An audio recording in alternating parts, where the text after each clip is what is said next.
कितने नंबर है? 17 नंबर। प्रशासनिक व्यवस्था का सिद्धांत।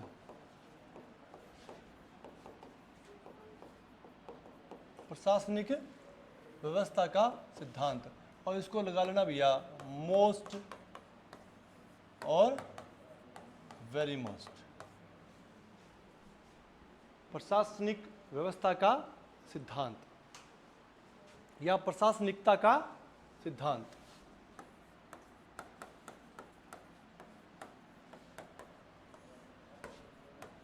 प्रशासनिकता का सिद्धांत। इसके 4 घटक होते हैं। कितने होते हैं? 4 घटक होते हैं इसके। कौन कौन से घटक है इसके? 4 देखो आप।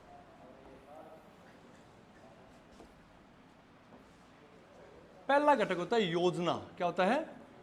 यानी कि प्लानिंग। क्या होता है? प्लानिंग। दूसरा होता है संगठन, ऑर्गेनाइजेशन। क्या होता है? संगठन, दूसरा घटक।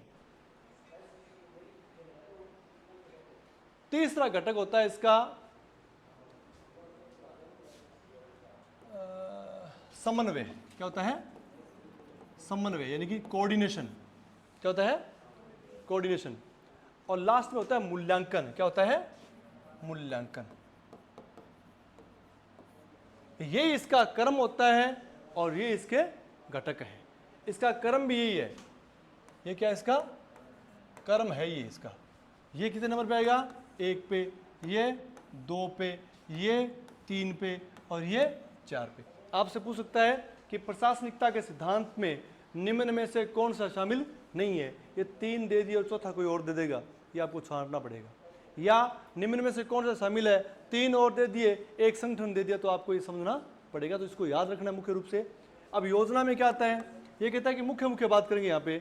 योजना का मतलब क्या है कि जब आप जो प्रशिक्षण शुरू कर रहे हो उससे पहले योजना बन जानी चाहिए। और यहाँ पे लिखाने की जरूरत नहीं है। मैंने आपको पहले भी कहा था कि योजना हमेशा क्या होती है? लिखित होती है। क्या होती है? हमेशा लिखित होती है। इसके अंदर जो पहला योजना का पहला जो घटक होगा, अब योजना की बात चल रही है, ये किसके घटक थे? 4। योजना का जो पहला घटक रहेगा वो रहता है लक्ष्य निर्धारण। क्या होता है? लक्ष्य निर्धारण। बहुत ही अच्छा है ये टॉपिक, लक्ष्य निर्धारण। लक्ष्य उद्देश्य पहले आपको डिसाइड होना चाहिए हमारा उद्देश्य क्या है, प्रशिक्षण क्यों दे रहे हैं, ये पहला है। दूसरा इसी के अंदर आ जाएगा कि समय सीमा निर्धारण। समय सीमा निर्धारण भी कितने दिनों तक ये प्रशिक्षण देना है, कितने दिनों तक प्रशिक्षण देना है। तीसरा संसाधनों की पहचान। संसाधनों व उपकरणों की पहचान आएगा यहां से। सिर्फ क्या आएगा? संसाधनों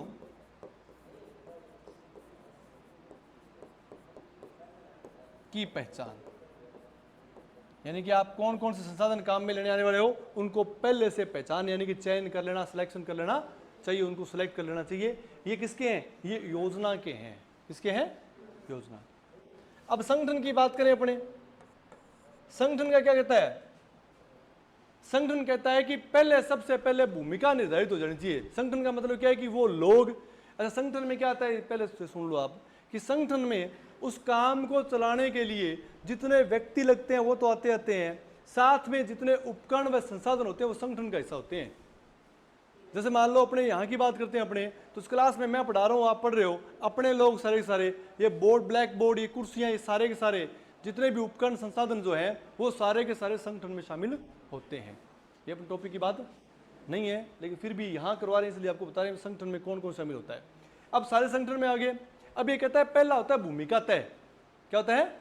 सबकी भूमिका तय होनी चाहिए। ये आदमी की भूमिका इसमें ये रहेगी। मान लो जैसे कोई प्रशिक्षण दे रहे हैं, भी ये इस प्रशिक्षण का सबसे बड़ा अधिकारी होगा, ये सारा खाने पीने का सामान देखेगा, ये सारा ग्राउंड का काम देखेगा। सबकी भूमिकाएं निश्चित कर दी जाती हैं, नाम दे दी जाते हैं, फिर उनको जिम्मेदारियां दे दी जाती हैं और फिर उनको संसाधन आवंटित कर दिए जाते हैं।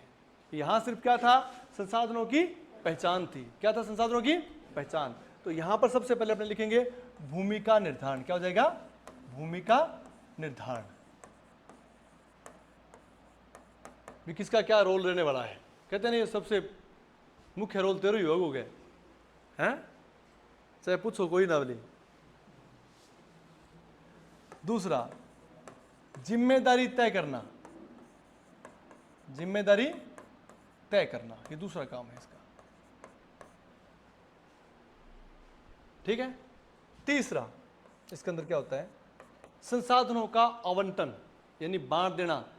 मान लो जिसको जिम्मेदारी दी है मैदान की, भी तेरी जिम्मेदारी क्या है, लाइनिंग करने की है, तो फिर उसको दूसरे उपकरण थोड़ी देंगे जो लाइनिंग के काम आने वाले हैं। कोई रस्सी है, कोई फीता है, कोई फावड़ा है, कोई चूना है, वही सामान देंगे उसको। तो क्या है, संसाधनों का आवंटन।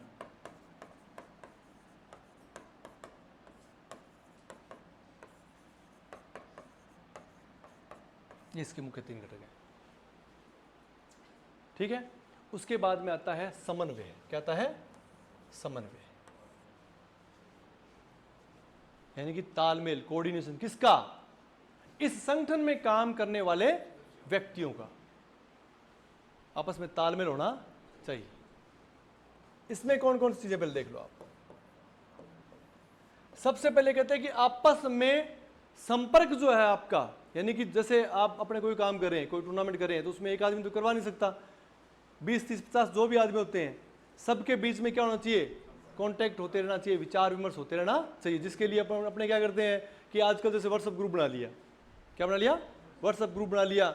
जितने भी टूर्नामेंट करवाने वाले हैं और जो टूर्नामेंट में भाग लेने वाले हैं, सबको ग्रुप में जोड़ लेते हैं। जैसे बता दिया भी शाम को 4 बजे है जो टॉय ड्रॉज निकाला जाएगा, शाम को 6 बजे वो भोजन की व्यवस्था रहेगी, सुबह 8 बजे तो सबको नाश्ता मिलेगा, 8:30 बजे उद्घाटन है, 9 बजे पहला मैच है, मैच चलेंगे दोपहर के 9 से लेकर 2 बजे तक, शाम के मैच चलेंगे 4 से 6 बजे तक, 6 बजे के बाद में सांस्कृतिक कार्यक्रम है, महिलाल जी उसमें अपना नृत्य दिखाएंगे हैं। महिला दिखते हैं मंत्र नाम लेना पड़ा बस हैं ये सही दिन है अब। चलो समन्वय, बात बन गई। समन्वय ये कहता है कि आपस में सभी का आपस में संपर्क या विचार विमर्श होता रहना चाहिए, वार्तालाप होती रहनी चाहिए। लिखो, संगठन के सदस्यों का की आपसी वार्तालाप का नहीं है मतलब घर की लाग जाओ रोड़ा मचाने क्या हमारे आज यहाँ हो गया, हमारे भी यहाँ हो गया, टूर्नामेंट खत्म होने आ रहे है, थारी बातें कौन मुके। तो अपनी बात नहीं लेके बैठनी है, संगठन टूर्नामेंट के संबंध में व्यवस्थाओं की बात करनी है। क्या थे क्यों जी समन्वय बिठानो है। ठीक है। इसके बाद ये कहता है कि इस तालमेल से फिर क्या होगा कि जितने भी प्रकार की चीजें एक साथ घटित होनी चाहिए, जैसे मैदान में बच्चों का पहुंचना, मैदान में दर्शकों का पहुंचना, मैदान में उपकरणों का लगना, मैदान में टेबल वगैरह लगाना, खिलाड़ियों का आना, मैच शुरू होना। इसमें कितने ऐसे काम करते हैं कि कोई तो उपकरण लेके आएगा, किसी के पास बैठक व्यवस्था है, किसी के पास पानी की व्यवस्था है, किसी के पास पोल के नेट लगाने की व्यवस्था है, किसी के पास खिलाड़ियों के कोच साथ में खिलाड़ियों को लेकर तो उनकी व्यवस्था है। तो सबकी क्या होना चाहिए, तालमेल होने से सब कार्य एक समान गति से एक समय पर खत्म होने चाहिए। लिखो, समस्त कार्य एक समान गति से समय पर होने चाहिए। समय पर होना ये किसका काम है, ये समन्वय का काम है। किसका है, समन्वय का। और लास्ट में क्या आता है, मूल्यांकन। क्या आता है, मूल्यांकन। अब मूल्यांकन करके ये देखना है कि अपने जो प्रशिक्षण दिया था उस प्रशिक्षण का जिन्होंने प्रशिक्षण लिया है उन पर क्या प्रभाव पड़ा है। ठीक है। भी प्रशिक्षण दिया था 1 महीने पहले आप लेके बैठे थे और जा रहा है 400 मीटर पहले भागता था, एक चक्कर में वो इतने भाग सकता था और अब 400 अब भाग रहा है, तो फायदा हुआ या नहीं हुआ। 400 भाग रहा है, भगाना था कितना 800 अपने को, लेकिन वो भाग कितना पा रहा है 700, तो कमी रही, तो क्यों रही? तो क्या है मूल्यांकन में, क्या लिखोगे आप कि प्रशिक्षण कितना प्रभावशाली रहा, यह मूल्यांकन करना है। प्रशिक्षण का प्रभाव आंकना, प्रशिक्षण का प्रभाव आंकना।